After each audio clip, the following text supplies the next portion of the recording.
I always knew the answer to everything is raw action. The answer to everything has always been raw action. My dad had a tweet about this. He said that raw action solves all. And he used to say this. I'll give you an example. If you're a farmer and you need rain for your crop and there's no rain, you can sit there and say there's no rain, we're all gonna starve. Or you can stand up and do a rain dance. Now, will your rain dance work?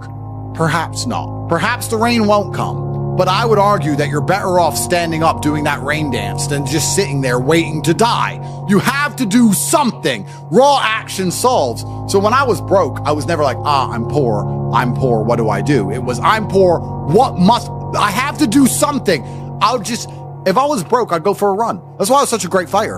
If I was broke, I'd sit there and go, I'm actually poor. How do I make money? Don't know. Where can I get some cash? Don't know. What work can I do? Don't know. Oh, I'll just go for a run then. And I just go for a 3-mile run. You just have to say, well, I have to do something.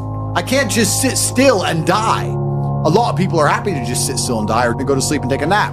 Well, if that's what you want to do, then you can stay a loser. That's fine. I'm glad there are losers, because if everyone had Lamborghinis, my Lamborghini wouldn't be fun to show off. I need you to look at it and feel the deep pain in your heart of regret and failure. That's the whole point of it. I need to drive my Bugatti and everyone be looking at it going, I'll never have one of those. And I can get all their energy and feel it all, and it makes me happy. Fantastic. So you can sit at home and do nothing. But when I was poor, I had to go for a run. I couldn't sit still or lift weights or do something. I couldn't even sleep.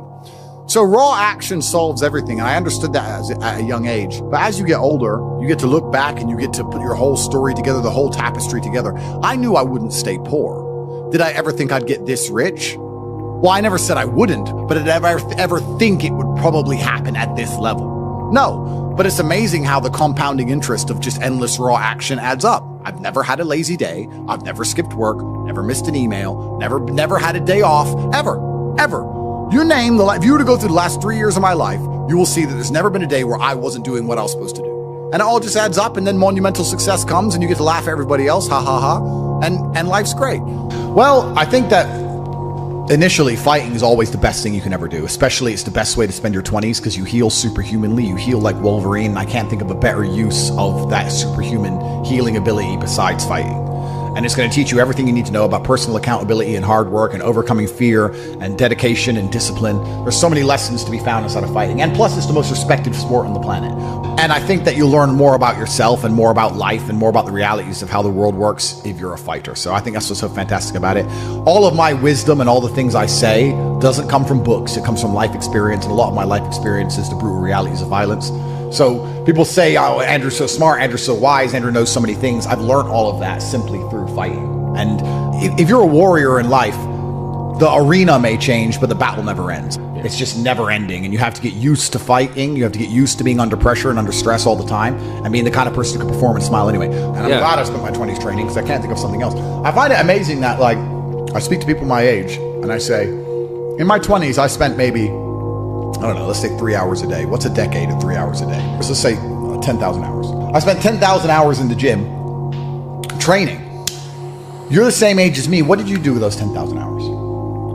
And they can't even tell me what they did. What did you do? Watch TV, go out, go pub, sit around, sleep, nap, chase women. What did you actually do? We had the same amount of waking hours and the same amount of minutes. I know where 10,000 hours of my minutes went, and that's why I'm the champ. That's why I have 4 title belts above my bed. That's how I spent my 10,000 hours. Tell me what you did with your 10,000 hours, which is equal to, comparable to, or superior than how I spent my time. And they can't even name what they did with any of their time. They're like, don't know.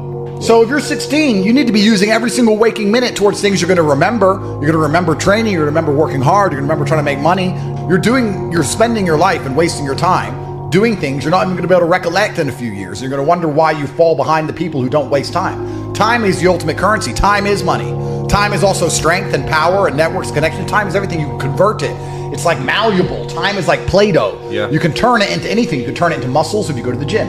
Turn it into fighting prowess if you go to the fight gym. But people have all this time and they just mush around with it. And then they're like, don't know why I'm failing. I wish I was successful. When you're living that type of life and you end up searching for meaning, you end up down the path of hedonism because the meaning is, I want to have as much fun as possible. But fun in and of itself, I was talking to another girl and I was saying to her that fun, she was saying to me, you know what, Andrew, all you do is work.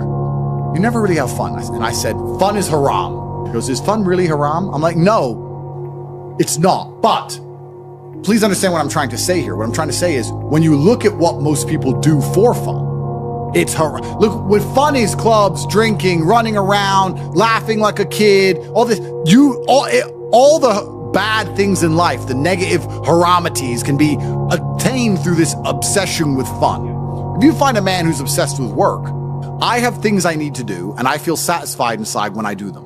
I have duty and I have work and I have obligations to fill and objectives to meet. I feel happy when they are done. That is my fun. My fun is clearing my emails, making $2 million in the day, buying another investment property I don't need, going to bed, training hard, eating right. That's my fun. Call me boring. That's what I enjoy. When you were talking about that lifestyle and what you end up searching for in that hedonism, you just end up searching for excesses, right? To have more fun, you want to get more drunk, go to more clubs, and it's just a black hole and it never ends and you end up destroying yourself. Yep. We need discipline. We need purpose. We need to have parameters set for us. And truthfully, as a person, you're happier that way. That's why I quit drinking. People think I quit drinking because I reverted to Islam. That's not why. I actually quit drinking 2 months before that. I was extremely effective on alcohol. I would drink 4 or 5 times a week because I'm extremely rich and I have a very good life and I'm in my mansion and I'm drinking. I was still world famous. I was still making millions of dollars. I was still in fantastic physical condition. All the videos you watched me from a year and a half ago, I still look like a bodybuilder. I still outperformed everybody. I didn't have a drink problem. I could easily quit. In fact, I didn't even want to drink most of the time. It's just a party going on. I was still monumentally successful on alcohol and I could continue to drink alcohol for the rest of my life. But I stopped because I thought, will I enjoy having less fun? Will it be fun to have less fun? Okay, that's all fun. But would it be fun to have less fun? And I said, maybe instead of spending all of our money doing this stuff, we should spend all of our money getting very regimented. We should have loads of members of staff and we should be up at exactly 7:46 and we should have a coffee ready and hot at 7:47. And at 8:01, we should go into the gym and we should finish at 8:27 and we should have all of it. We should have everything regimented and we should produce more content than ever before, become richer than ever before, but just remove the fun and have fun in not having fun and just being monumentally competent and effective. Okay, well, I'll try it. Let me try for 6 months to give up all fun and just be boring. And then I learned some very interesting things during that time. Firstly, I learned that the whole idea of drinking for being social is now gone. I think we're at the age where if you were 21 and you didn't drink, you didn't have a life. There's no reason to drink for socializing because everything's online anyway. You meet everybody on apps. Nobody cares about drinking anymore. That's the first thing I learned. The second thing I learned is that being exceptionally regimented is fun. I truly enjoy it. I enjoy it just as much as I enjoyed because what would happen before is I'd do all my work and I'd train hard and I was always an effective person. I was still 1,000 times more effective than the average man. And then I would take 6 or 7 hours and drink and smoke and have fun and enjoy the fruits of my labor. I became extremely rich. Why not get on a private jet and have fun? But now instead of spending those 6 hours having fun, I spend those 6 hours continuing to work. And I enjoy it just as much.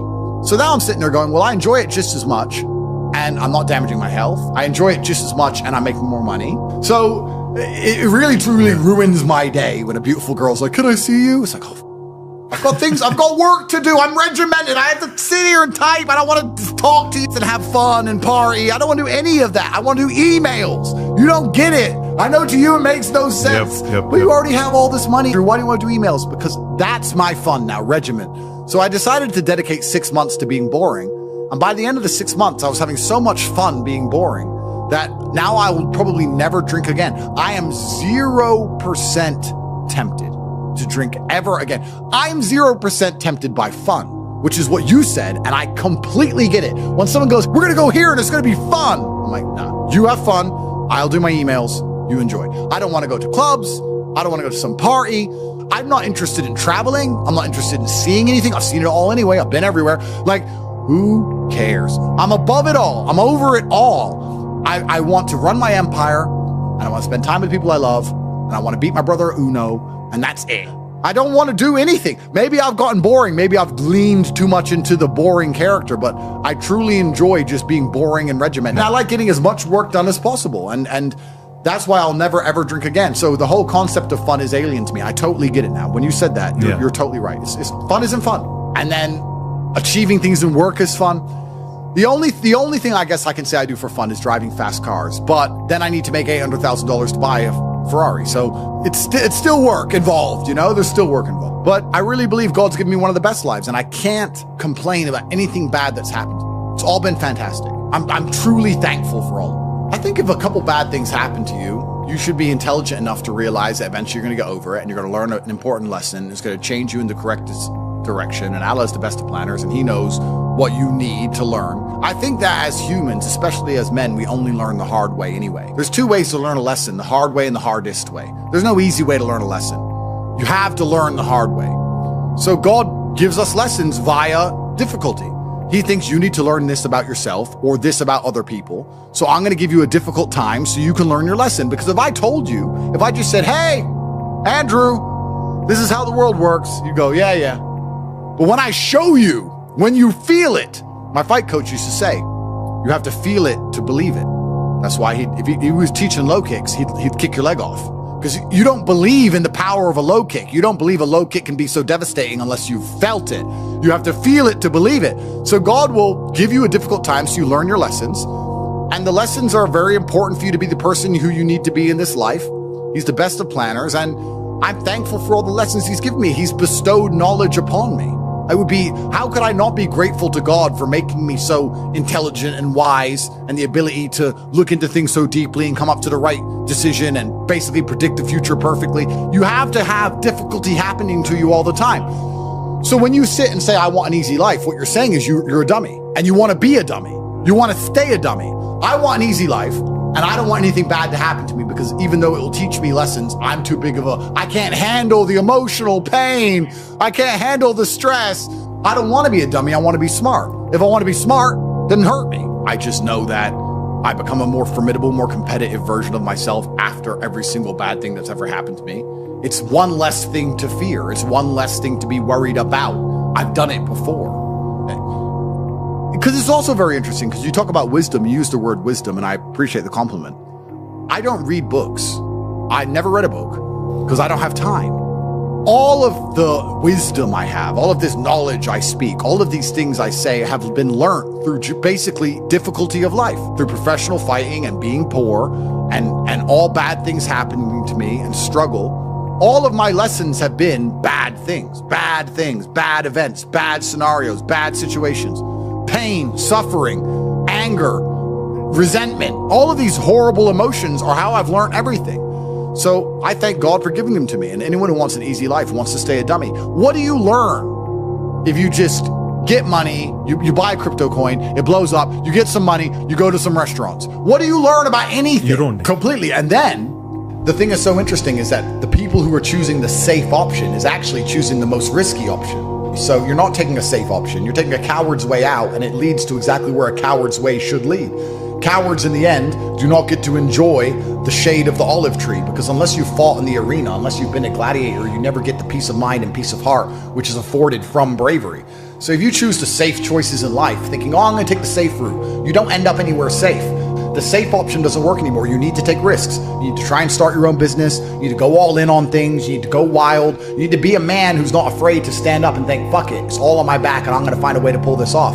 Because any other way, any other option in the world today only leads to a bad scenario. Yeah. The safest thing you can do are the riskiest things. That's the now scenario we're in. Every single gamble I've taken, which was seen as risky, all paid off for me because I dedicated myself completely.